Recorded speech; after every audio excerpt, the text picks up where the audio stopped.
Salam, hər vaxtınız xeyir olsun. Bizim bugünkü mövzumuzun sualı rinoplastikaya aiddir. Rinoplastika əməliyyatından əvvəl və sonra pasientlər nələrə diqqət etməlidirlər, nələrə riayət etməlidirlər? Öncəliklə pasientlər həkiminə müraciət edərkən həkimi ilə gələcəkdə planlaşdırmış olduğu burunun estetik görüntüsü ilə bağlı ətraflı müzakirə aparmalıdır. Çünki bu müzakirə həm pasientin özünün məmnunluq dərəcəsi, həm onun burunun alınma dərəcəsi, həm də həkimi tərəfindən bununla bağlı fikirlərini alması üçün çox önəmli faktordur.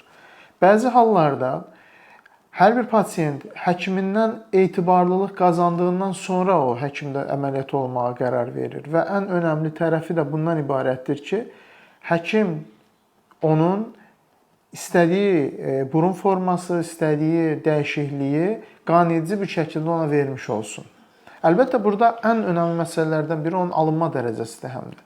Çünki bilirik ki, burunun qalınlıq dərəcəsi, yəni dərisinin qalınlıq dərəcəsi, burunda olan problemlər, istər sınmış olsun, istər təkrar revizyon burunları olmuş olsun, çox önəm daşıyır ki, bunun növbəti etapında formula verilməsində həm proqramlaşdırma nöqteyi-nəzərdən bilirsiniz ki, burunların şəkillərini çəkib biz öncədən bir proqramlaşma da edirik və təbii ki, o realistik bir, yəni ən maksimal dərəcədə reallığa yaxın bir fotolar olur ki, pasient onu qəbul edə bilsin ki, burnumun forması necə ola bilər? Təbii ki, burada bir 80-90%lik bir göstəricidən gedir söhbət.